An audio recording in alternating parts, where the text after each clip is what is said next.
markaan aad u fakiray waxa igu horeeyay aan rabo inaan idin iraahdo oo idin mariyo dhalinyarada Soomaaliyeed anigoo ku hadlaya dhammaan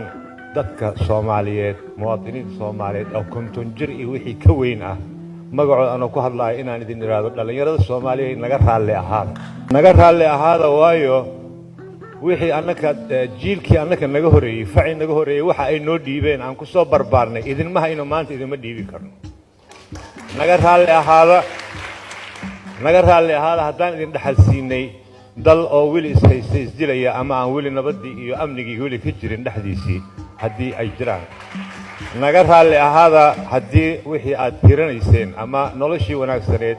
aad rabtay inaad dhisataan hadday idinka carqaladaysan tahay oo taa idinkaga tagayo naga raalli ahaada hase yeeshee waxaa la yidhaahdaa